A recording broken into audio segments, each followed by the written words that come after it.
ربكما تكذبان بسم الله الرحمن الرحيم الحمد لله وكفى وسلام على عباده الذين اصطفى أما بعد قال رسول الله صلى الله عليه وسلم كسب الحلال فريضة بعد الفريضة أو كما قال عليه الصلاة والسلام. معزز سامعین کرام، بزرگوں، دوستوں، عزیز نوجوان، بڑے مختصر جملے کے اندر جناب نبی کریم صلی اللہ علیہ وسلم نے مسلمانوں کو ایک عظیم تعلیم عطا فرمائی. آپ نے ارشاد فرمایا، حلال کمائی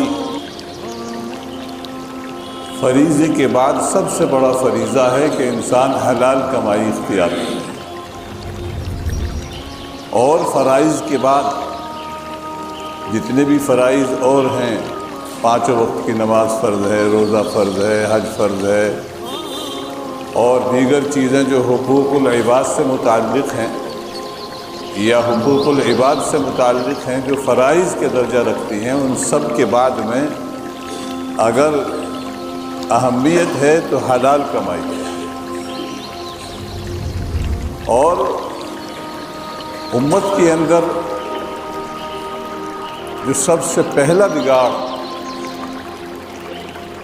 اور سب سے عظیم بگاڑ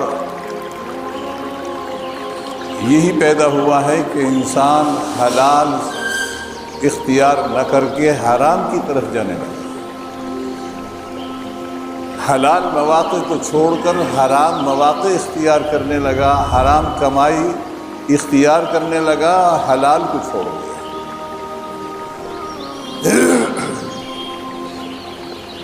اسی لیے جناب نبی کریم صلی اللہ علیہ وسلم نے اس حدیث پاک کے اندر حلال کمائی کے اوپر خاص طور پر متوجہ فرمایا کہ انسان حلال لقمہ تلاش کرے، حلال کا لباس پہنے، اور حلال کمائی جب اختیار کرے گا اور حلال روزی کھائے گا، اس سے جو خون پیدا ہوگا اس سے ایک عجیب قسم کی نورانیت پیدا ہوگی،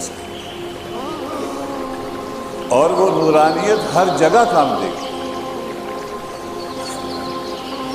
ہر موڑ پر اس انسان کو گناہوں سے بچائے گی اور انسان کو نیکیوں کے اوپر ابھارے گی. حلال روزی کا ایک عجیب خاصہ ہے کہ جب انسان حلال کو اختیار کرتا ہے اور حلال روزی کھاتا ہے تو اس کے اندر ایک عجیب قسم کی نورانیت پیدا ہوتی ہے، اور وہ نورانیت اس کو معاصی سے بچاتی ہے، گناہوں سے بچاتی ہے اور طاعت کی طرف ابھارتی ہے. ایک خاصیت ہے اس کی.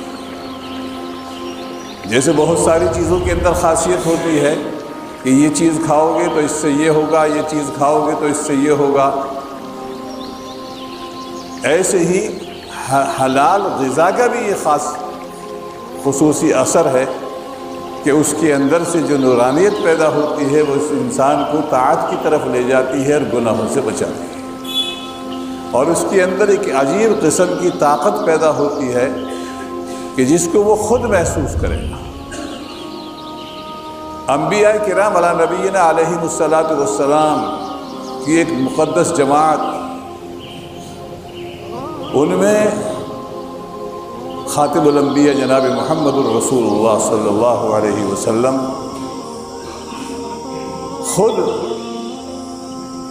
بکریاں چراتے تھے، لوگوں کی بکریاں، مکے والوں کی بکریاں چراتے تھے. آپ تجارت بھی کرتے، آپ نے تجارت بھی فرمائی، اور بکریاں چراتے تھے، لوگوں کی بکریاں چرائی پر لے جاتے تھے. اور مزدوری، یہ مزدوری تو ہے اور کیا ہے، مزدوری پر، اجرت پر آپ بکریاں چراتے تھے.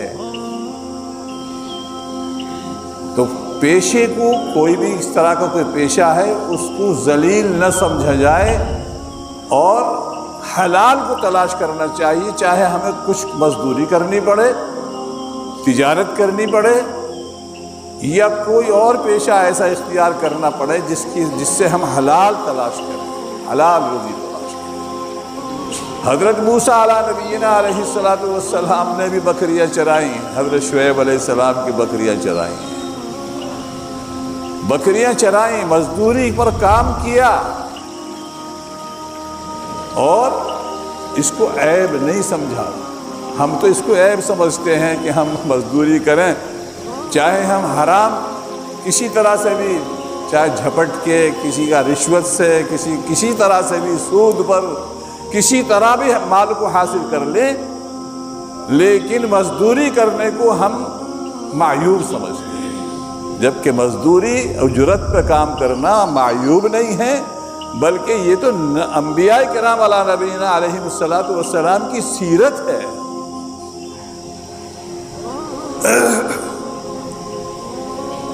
اور مزدوری کرنے کے اوپر خوشخبری بھی ہے جناب نبی کریم صلی اللہ علیہ وسلم۔ مزدوروں کے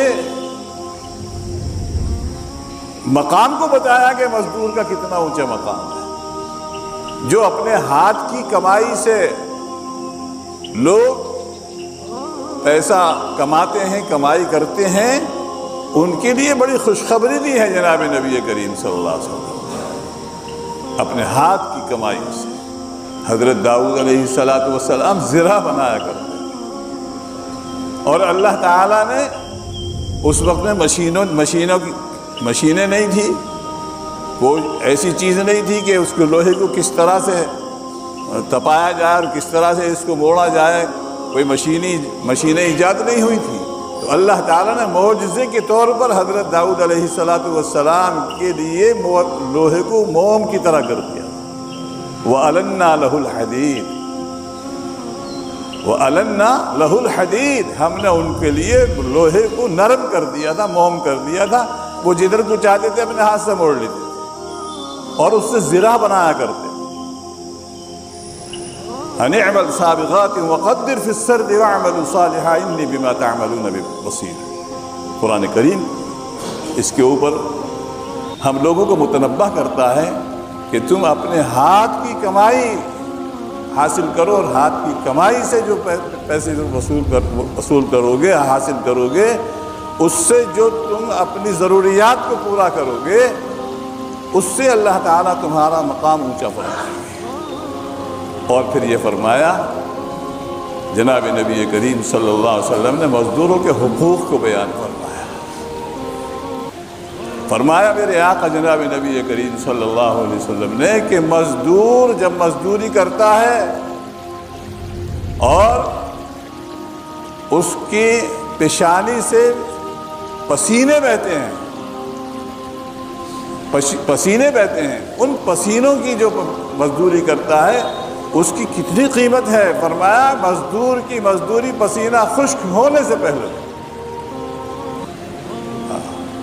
لیکن ہم مزدور کو سمجھتے ہیں کہ یہ تو ویسے ہی گرا پڑا ہے، اس کی مزدوری بھی مار لو، اسے گالیاں بکو اور اس کو برا بھلا کہو اور اس کی طاقت سے زیادہ کام لو۔ میرے آقا جناب نبی کریم صلی اللہ علیہ وسلم کی تعلیم یہ نہیں ہے۔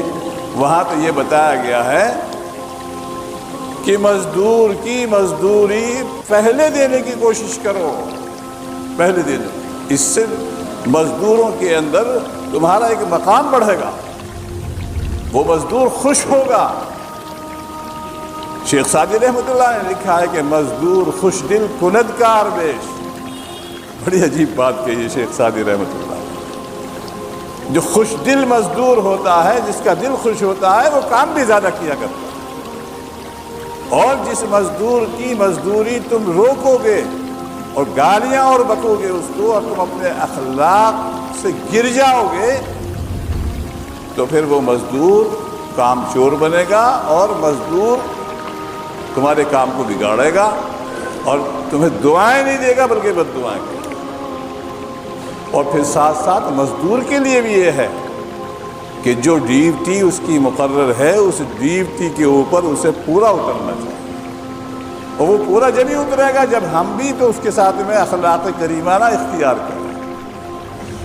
لیکن ہمارا حال یہ ہے کہ ہم مال کی بہتاتیت کے لیے ہم ہر جتن کرتے ہیں کہ کسی طرح سے مال آ جائے۔ قرآن کریم پڑھو، اللہ تبارک و تعالی ارشاد فرماتا ہے الہاکم التکاثر حتی زرتم المقابر، غفلت میں ڈالے رکھا تم کو بہتاتیت کی حرص نے، بہتاتیت کی حرص نے تمہیں غفلت میں ڈالے رکھا ہے۔ مال بڑھ جائے، کسی طرح سے بھی بڑھ جائے، بس مال آ جائے۔ قرآن کہتا ہے الہاکم التکاثر حتی زرتم المقابر، تمہیں بہتاتیت کی حرص نے غفلت میں ڈالے رکھا یہاں تک کہ تم قبرستان میں پہنچ گئے، قبروں میں پہنچ گئے۔ قبروں تک جانے تک انسان مال مال کرتا رہتا ہے، میرا مال میرا مال میرا مال۔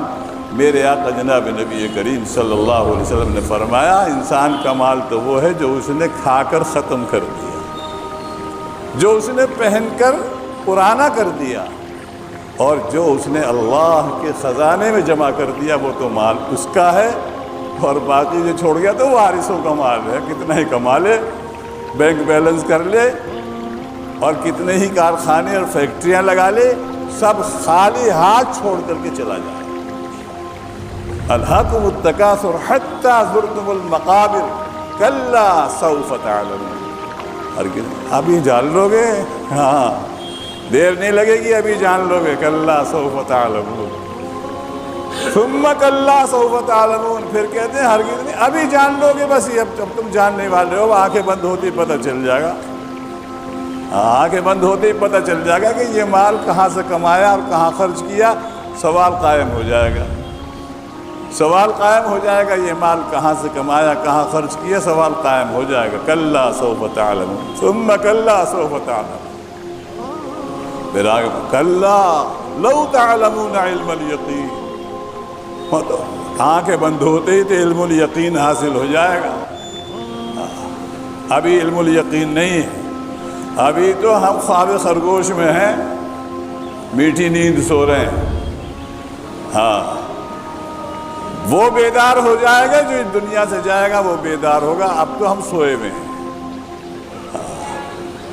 مرد مارا سر بسر در خواب داں، شیخ فرید الدین عطار رحمۃ اللہ علیہ نے لکھا ہے، مرد مارا سر بسر در خواب داں، گشت بیدار آنکھ رفت ہو از جہاں، وہ بیدار ہو جائے گا جو اس دنیا سے چلا جائے گا، اور دنیا میں جو ہے وہ تو سب سوئے ہوئے ہیں، سب سوئے ہوئے ہیں۔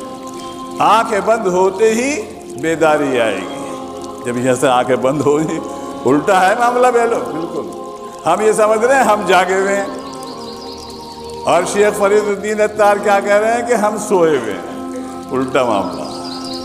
صوفیہ کی تو معاملہ عجیب ہوتا ہے، صوفی ہیں شیخ فرید الدین عطار رحمۃ اللہ، بہت بڑے عارف ہیں، بہت بڑے عارف ہیں شیخ فرید الدین عطار رحمۃ اللہ، کہتے ہیں مرد مارا سر بسر در خواب داں، گشت بیدار آنکھ رفت ہو از جہاں، لوگوں کو سویا ہوا سمجھ، یہ بیدار نہیں ہے۔ بیداری کب آئے گی؟ جب یہاں سے آنکھیں بند ہو جائیں گی، دنیا سے معاملہ ختم اور آخرت کا معاملہ چالو ہو جائے گا۔ جب آنکھیں کھلیں گی، اوہو اب ہم کہاں آ گئے، اب تو سوال قائم ہو گیا، یہ مال کہاں سے کمایا تھا اور کہاں خرچ کیا، بتاؤ پہلے۔ ہاں یہ ہم نے عمر دی تھی، یہ عمر دی تھی، کہاں فنا کی اس کو۔ چار باتیں، جب تک انسان کی قدم اپنی جگہ سے نہیں ہٹنے کے، جب تک کہ چار باتوں کا سوال نہ کر دیا۔ جوانی کہاں خرچ کی بتاؤ، عمر کہاں گوائی، مال کہاں سے کمایا اور کہاں خرچ کیا، سوال قائم ہو جائے گا۔ ان سوالوں سے بچنے کے لیے بیداری ہے کہ بیدار ہو جاؤ، یہ بیدار کر رہے ہیں لوگ کہ بیدار ہو جاؤ، اور بیدار ہو کر کے اپنی آخرت کو بنا دو۔ اللہ تعالی ہم سب کو عمل کی توفیق عطا فرمائے۔